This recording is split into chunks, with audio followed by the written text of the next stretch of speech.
We fought with South Africans. We put our lives on the chopping boards. Some of our military people died. Civilians died, together with South Africans. At some point, he was questioning me about something else. I said to him, do you want to become a priest or do you want to become a president? And those guys were so shocked. Zambia to have jobs, you have Botswana to have jobs.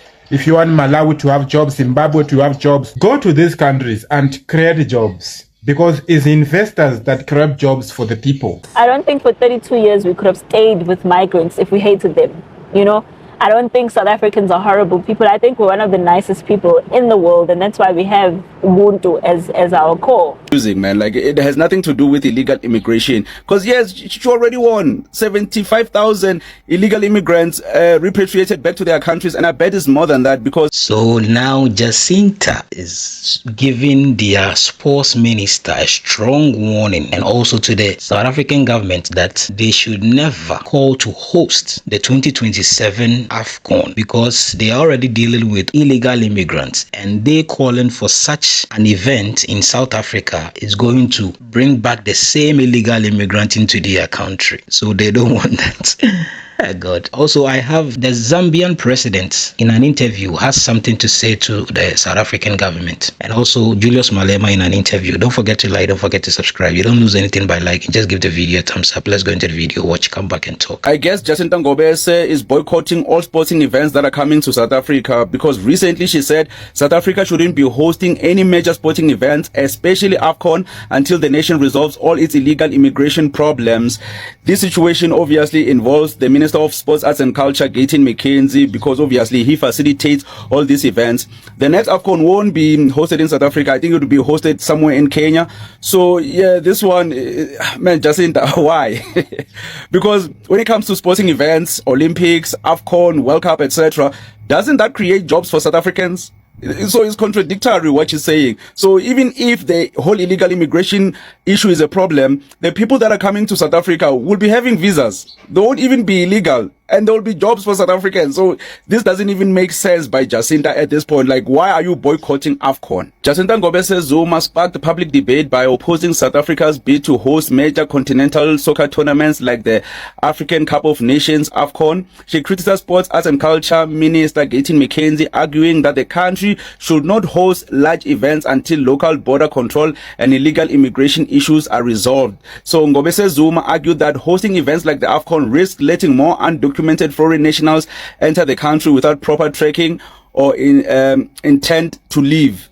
So she stated that local infrastructure and government resources should focus on domestic challenges rather than international sports hosting.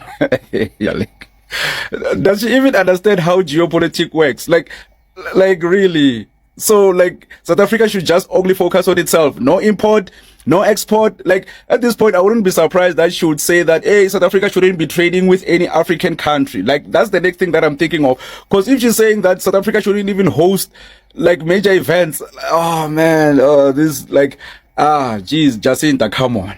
Like, use your brain, man. Like, in this instance, I'm even starting to think that Jacinta is just saying things just to remain relevant. I mean, yeah, the 30th of June was the last day when it comes to major protests against illegal immigrants. And I think at this point, she kind of wants to be relevant. She wants people to be talking about her, maybe the news to be talking about her, because recently she launched an NPO. I guess that didn't create enough buzz for her, because we are still waiting for that NGO to actually do something for the community. She said she's going to be taking people out of the streets who are, you know, into illegal narcotics, like, you know, prostitution as well. Yeah, so shouldn't she be focusing on that? Because this one of trying to boycott AFCON, recently she also wanted to boycott SADC, so she doesn't even want African presidents to come to South Africa. Yeah, man, like she's losing the plot, man. Like nothing she's saying now even makes sense. Like it's not really about illegal immigrants. She just wants to say anything that is tied to immigration. Like African presidents, SADC president shouldn't come to South Africa until they get rid of their people. She says that the president should come fetch their people. Now she's trying to boycott AFCON. Like this is confusing, man. Like, it has nothing to do with illegal immigration. Because, yes, she already won 75,000 illegal immigrants repatriated back to their countries. And I bet it's more than that, because that's the figure that we have officially from the Home Affairs. I bet many illegal immigrants left by themselves without being repatriated. And besides the illegal immigrants, even normal immigrants with IDs, with passports and visas probably left. So it might be like 200,000 immigrants that left the country, but she still wants to be relevant somehow. Like, maybe someone needs to give her a task for something for her to do, man, because at this point, she looks like she's bored. JACINTA has fired a strong warning to Minister of Sport, Mr. Mackenzie, saying South Africa will not host 2027 or AFCON.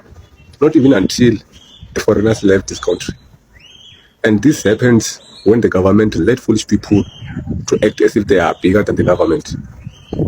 This is the reason, because our president failed us, our government has failed us to let those people who they have power. They think now they have power, that they can do anything. They can do everything they want. They should have been stopped from the beginning. So now they want to stop AFCON. We don't care about foreigners. So now we care about football. We love football. And hosting AFCON will be great news for South Africans. So those fools, like, they must stop whatever they're doing. We no longer entertain. This country had its bridges bombed by the South African apartheid regime and many other African countries. But we said these are our brothers and sisters. And we fought with you. We fought with South Africans. We put our lives on the chopping boards. Some of our military people died. Civilians died, together with South Africans. Why should we separate ourselves now that you have the freedom? That's a homework that South Africans must really mark properly. What's happening there is wrong. And the leadership, my colleagues, I'm sure they're taking steps to correct that misnomer, that serious anomaly. If we did not accommodate South Africans here, how would you have been independent? How would you have succeeded in fighting apartheid? You wouldn't have succeeded. I think that's a homework for South Africa. Even ordinary South Africans like yourselves. You are here. Nobody's harassing you. And remember, a lot of the freedom fighters, Umkhonto and Sizwe guys, left wives and children here. So what are you calling those people when they come to South Africa? We're one family, one genetic material, one bloodline. We need unity. We need to fight poverty by investing together, by doing SADC projects together. And then we can grow our economies and provide opportunities for example, skills development in South Africa, in Zambia, in Botswana, in Zimbabwe, together.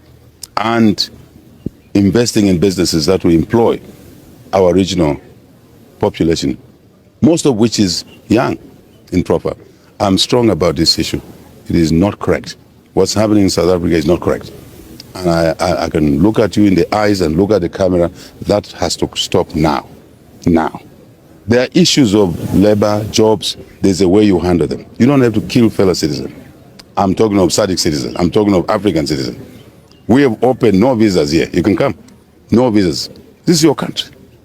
You have an investment to make here. I'll be the first one to facilitate it. You know, I was one of the people who advised Ramaphosa before he was elected ANC president. I said with him, his team had to call me because they had a problem with him on how he was conducting his campaign.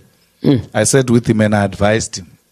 I remember at some point he was questioning me about something else. I said to him, do you want to become a priest or do you want to become a president? And those guys were so shocked that there's someone who can speak to him like that. I said, in a discussion like that, we have to be honest with each other. Yeah. So in order to win a conference. Remember, we're stopping a Zuma phenomenon at the time. And I'm made to choose between the two devils, which one is a better devil. And I chose him and I advised him. And we got, even before they knew that I've got a good relations with him. Yeah. And then he just developed an attitude after these pala things. You know? Yeah. Because if I still had that access, I would have said to him, this is how politics work. You must resign. Once you remove yourself from the scene, people lose appetite. For that impeachment even that process. Okay, let me deal with the impeachment. Yeah. Impeachment is not about 2/3 majority. Impeachment, it's a court process. You are worried about 2/3. That's no issue. Some say the end. Right at the end. We don't want that 2/3. Yeah. You can keep it for what it is. We're going to put Ramaphosa's workers there. If he doesn't resign, it means he's fighting. Therefore, we'll have to go and sit in that committee. You send people to go and fight their government so that the government will create job for them. You are mistaken. This is why many people are consider you March and March Group and JACINTA Gobes as stupid people and people who are acting recklessly, and you don't even know what you are doing. What create jobs is not the government. The government do not create jobs for the people. If you want Zimbabwe to have jobs, if you want Mozambique to have jobs, if you want Zambia to have jobs, you have Botswana to have jobs, if you want Malawi to have jobs, Zimbabwe to have jobs, go to these countries and create jobs, because it's investors that create jobs for the people, business people. Business is the one that provide jobs for the people. So if you people do not know what is providing jobs in your country, you will not be able to fix other people's country situations. You will not even know what is going to make these countries have opportunities. The only jobs that the government can create is jobs that need education, jobs that need people to go and get some skills within education. Those are the only jobs that the government can provide. Jobs that need skills, that need you to teach something. I don't think for 32 years we could have stayed with migrants if we hated them, you know. I don't think South Africans are horrible people. I think we're one of the nicest people in the world, and that's why we have Ubuntu as our core. But eventually... But the same South Africa has been the greatest beneficiary of Pan-Africanism. No, that's not true. Why is it not? Because let me tell you something. Pan-Africanism, if you can calculate how many people left South Africa to go to other countries to stay there, it's at about 50,000 people. What is that? Why is it measured in numbers? It's measured in not numbers. in efforts. No. I'm going there. I'm going there. South Africa currently has donated the most to healthcare in the entire Africa, of all African countries. What, in aid to the AU? Yes, in aid. South Africa currently has hosted some of the most loose rules when it comes to migrants. In South Africa, refugees and asylum seekers are practically citizens of this country, right? But you know why that was? That is because Africa came to the aid. I don't deny that. Let me finish what I'm saying. Go ahead. What I'm saying, because I'm trying to go to the point where you feel like we haven't paid enough for that. No, that's not what I'm saying. But that's what I feel like. That's not what I'm saying. Because I'm saying, remember, my point is, I want you to hear what my point is. I'm saying for 32 years, we have returned the favor. That's my point. 32 years, we've returned the favor. We've sacrificed of ourselves so much. We've given up our cities. There are places we cannot go to that are owned predominantly by foreigners. We can't go there. We've given jobs. We've given our documents. People have been neutralized. They've been given refugee status, asylum seeker status, everything. But honestly, at some point, guys, you have to be fair. You have to be fair. Everyone cannot want to come here and we must keep quiet about it. Undocumented, untraceable, committing crimes, doing all kinds of things. And every time we try to say something about it, you're not listening. You want to say xenophobia, Afrophobia, hate. That makes you like block out completely what we're trying to say. When I say it's not about Zimbabwe versus another country, it's not like that's why Zimbabwe would, you will not find a Zimbabwean standing and abusing South Africa. We will not do that. And don't expect Zimbabwe to be making any statement abusing South Africa. It's not because we are afraid. And you make it clear it's because we have values. We have values of Ubuntu. We are not WE wrestlers. We are people of this region. And we will face many problems. This is not the first problem that we'll face. We'll face many, but we'll triumph because we will use our minds more than our emotions. Let's not talk about nationalities. If there is criminality, let's talk about criminality. Criminality has no nationality. You take a criminal and they are taken to due process. But don't say Zimbabweans, Kwana, this. We must learn that when we are tackling a problem, we are not tackling a nationality. We are tackling a criminal. If it's a criminal, it's just. But once we start labeling and so forth, you're an experienced person and you know what I'm talking about very deeply.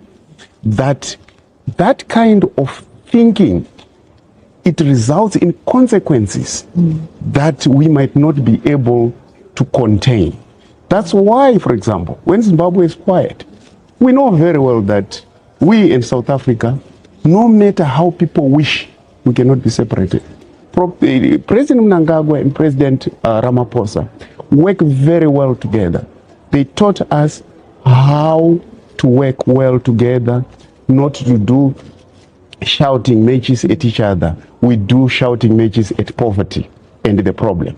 And even when we are doing the repatriation program, you must know that we work very well with the South African government. Nicely and so forth. It is unlike what people were expecting. A spate of diplomatic outbursts and so forth. I'm sorry, there's nothing which is going to come like that from Zimbabwe and between Zimbabwe and South Africa. Next week, we are going to have our BNC. Yes, we can have people complaining here and there. It's part of the democratic dispensation. I went to a high school where we had black and white teachers. And that's where I saw the racism at its best. I'll give you examples. The teachers had 2 staff rooms, one for whites and one for black teachers. There was only one person who made tea, so he'll start in the white staff room, make tea for the white teachers, then go downstairs to make tea for the black teachers. So that in itself was an issue for us. But then one day, one of the black teachers came to our class, very upset. We could see he's upset. So we asked him, it was immediately after tea, why are you so upset? You look upset. And he says, yes, I am. So what happened at tea time? So he tells us the story. He says, the person who makes tea came down to make tea there. And when he was giving them their tea, he was a cup short. So he went upstairs because there were plenty of cups upstairs and took a cup, came down and gave it to him. So as he was drinking his tea, a white teacher came from upstairs and just stood in front of him like this. And he says at first he thought maybe he wants to talk to him, but he doesn't want to disturb him whilst he's drinking his tea. So he didn't make much of it. He thought when he finishes his tea, maybe he will say what he wants. Then when he finished his tea, he took the cup and smashed it on the floor and said so that it never finds its way back up. That's the type of racism and humiliation that Africans were going through. So the teacher told us the story, so we understood why he was so upset. I posted a video earlier today talking about racism here in South Africa. And basically, I want to clear up a few things. First of all, that video that I posted today was from last year. Now, I do have a little bit different take than I had last year, obviously, because I've been here for a year longer, a year wiser. South Africa definitely still has a lot of racism, but I still stand by the fact that I don't think it's as bad as America, and I'm willing to stay on that hill. I won't say die there, but I'll stay there.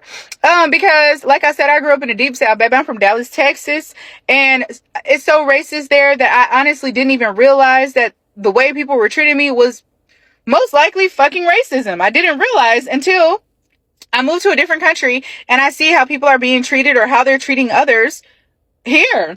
So when Americans ask me, is there racism here in South Africa? The answer is yes, there absolutely is. But then I have a question for you. Where is there no racism? It's probably nowhere. I would probably think that racism is everywhere, that there are multiple races. It's unfortunate, but it's just the world we live in. And like I said, still, after 2.5 years of living here, the racism in South Africa ain't got shit on what they doing out there in Dallas, Texas, even right now today.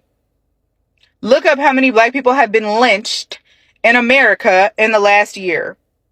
And then we'll compare the stats. You see, the simplest question that someone will ask is that, who is Jacinta? You understand? Who is Jacinta to warn the sports minister or even the government itself not to host or not to call to host that particular event, the AFCON? Bro, like, you see, you have basically destroyed the country, if I'm allowed to say that. So the people in power probably have seen that the only way to bring back the image or get back that South African image of loving every African country, and also whatever that has happened, it's not because of hate and all that. The smartest thing to do is to try and get that host right, to host that AFCON, so that every African country will be in South Africa, they will host it, and it will be beautiful, so that South Africa will get that image back. And you are saying no. Like, bro, you see, people in power are grown people. People in power are grown people. Most of them are grown people, and they are wiser than you. It's not all about education. It's about home training and how you think